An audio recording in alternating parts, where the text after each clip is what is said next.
ফিলিস্তিনের গাজা উপত্যকায় জোরালো হামলা অব্যাহত রেখেছে ইসরায়েলি বাহিনী। চালানো হচ্ছে স্থল অভিযান।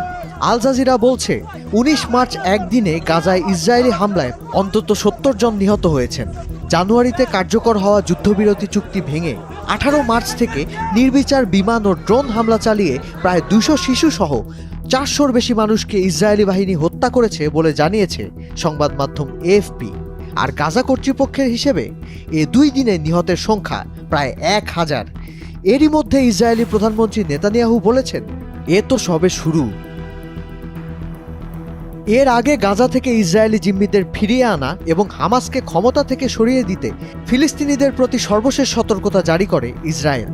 এমনকি সতর্কতামূলক ভিডিওতে ইসরায়েলি প্রতিরক্ষামন্ত্রী ফিলিস্তিনিদের গাজা ছেড়ে বিশ্বের অন্য কোথাও চলে যেতেও উৎসাহিত করেন। ১৮ মার্চ গাজায় স্থল অভিযান শুরুর ঘোষণা দেয় ইসরায়েলি বাহিনী। বলা হয়, নিরাপত্তা ব্যবস্থা বিস্তৃত করা এবং গাজার উত্তর ও দক্ষিণাঞ্চলের মধ্যে আংশিক বাফার জোন প্রতিষ্ঠার জন্য মধ্য ও দক্ষিণ গাজায় স্থল অভিযান আবারও শুরু করা হয়েছে। যুদ্ধক্ষেত্র হিসেবে চিহ্নিত এলাকাগুলো ছেড়ে যেতে গাজাবাসীকে নির্দেশ দেওয়া হয়। আর বিদেশি সরকারগুলোর আহ্বান অমান্য করে আকাশ ও স্থলপথে হামলা জোরদার করে ইসরায়েল।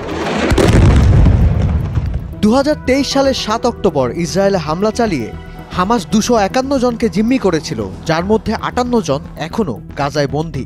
জবাবে সেদিনই ইসরায়েলি হামলা শুরুর পর থেকে ২০২৫ সালের ১৮ মার্চ পর্যন্ত গাজার স্বাস্থ্য মন্ত্রণালয়ের হিসেবে প্রায় ৫০,০০০ ফিলিস্তিনিকে হত্যা করেছে ইসরায়েল।